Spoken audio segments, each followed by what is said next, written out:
A well-structured storytelling design can change a project from mediocre to commanding. Tunji from Ceasar Graphics. In this tutorial, I'm going to be showing you how to tell story with design using one of the design I received from a designer. I'm sure you're going to learn from this tutorial. So let's start.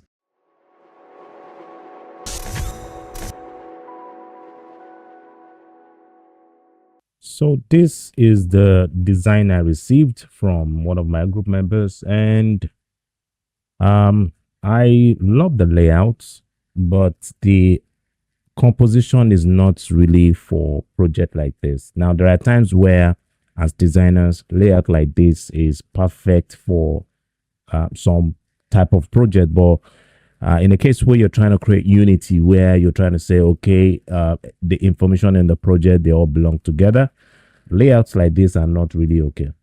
All right. The title here, all right, the way the designer split the title here is not really okay. You only do this when you're trying to say, okay, I want my viewers to know that the information I have in this composition, they are different from each other. But in a case where you're trying to say the title is just one line, all right, or you're trying to say you're trying to put all the informations together, layouts like this are not really okay. And I'm saying this here because of the way the designer, split this information we have here. The right way to call the title is AI won't take your job. Someone who knows AI will. The way the designer play with the composition here make us feel the title is AI won't take your job. Then there's a break. And then we now get to someone who knows AI will. And the reason why it's like that is because of the different frames, all right, the two frames that we have here, in the project, and this affected the success of this design. Now, but before I get to the redesigning of the project, I'm going to quickly explain my breakdown on how I put together elements to achieve successful design composition. Now, this project is saying AI won't take your job. Someone who knows AI will. In the graphic design, whenever you're putting together your elements, understand that your job is to create solution. The solution is what draws the attention of the viewers to our project. Do not focus on the problem. When you put the problem in the project, people won't really get involved. But when you make them see the solution to the problem, it makes them want to go through the project. And I need somebody to put this down somewhere. After taking my time to digest this project, I realized that the right illustration for this project is to create a connection between robots and human. And the reason why I said robot is whenever you hear AI, all right, it simply means robot. Okay, so there should be something that shows connection. All right, they show connection between man and robots. All right, there should be a connection. Okay, so that's the solution in this project. So I've gotten the right image for this project, and I'm going to show you guys how to make this project look better. All right, then I need to fill this white part of the project. So what I'll do is I'll make a copy of this again, and this one here is going to serve as my backup. Then I'll right click and hit the rasterize option here and draw a marquee here and go to edit and select content aware scale. So the reason why I rasterize the layers because this move I'm about to make here now is not going to work on smart layer. It can only work when you have flattened your layer like I did here now. So how you will know if your layer is flattened is when you don't have this icon next to it.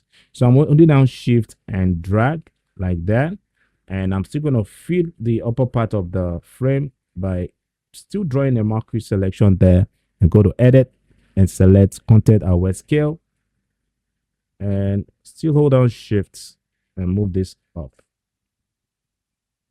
All right, now as it is, this space here cannot give room for my text to be visible. Why? Because of the pattern that we have on the background. So what I'm going to do now is I'm going to draw a shape. I'll make the shape come right here. I actually like that pattern there. So I'll draw a shape like this. If I draw a shape here, all right, it will look like the illustration. The guy with the robot is, they're not part of the project. So I'm going to make them overlap on this shape so as to make people know that they're actually part of, the project. So what I'll do is I'll hide this and select the layer, then select magic wand tool here and hit the object selection tool. So I'm going to draw selection like that. All right. Then I'll wait for Photoshop to select the two characters there. And I'm going to make the layer visible. Select the board layer, hold on Alt, and select the layer mask icon. So now my board here is too bright. So I'm still going to continue with the color that we have from the designer. So because this characters here their color is white, so what I'll do is I'll pick a color that is dark so that the contrast in the project is going to be more stronger. So I'll pick that blue right there with the sorry, I use the eyedropper tool. I think I'm too fast, so I use this tool here to pick sample the color from the design, and I'll go to my project here and select the shape and come right here and pick the color like that out. So I remove the chain connecting the board and the layer mask so that I can move, so that I can adjust just the the shape. Now the reason why I decided to leave this part of the project is because I want people to know that this board and the illustration are they are together. All right, I'm not trying to create any separation here. So the flow from this background that connects to the background of this illustration here is going to make people know that, okay, everything that we have in this project belong together. Graphic design is also like you tell story to people. So how you play with your elements, how you put your element together really matters. All right. So then what I'm going to do is, because I know that I really want to make people's focus be on that part of the title that says AI won't take your job. Now I need you guys to catch and see how I'm going to play with this. So you see this part where we have the AI won't take your job is important, but we can't make AI won't make your job and someone who knows AI will bold. It's going to make the project too heavy. So there's a strategic way of doing this. So the first thing I'm going to do is I'm going to convert the background with the character, with the robot and the dude, to black and white first. Now, the reason why I decided to use a full color is because the title is already big. And I really want to make people's focus go to the AI won't take your job. All right. I'm trying to do something that, will make people see that part of the project. So I'm not going to use any bright color for this, but I'll make it bold. Then watch what I'm going to do here. So I'll look for something that will make this really visible.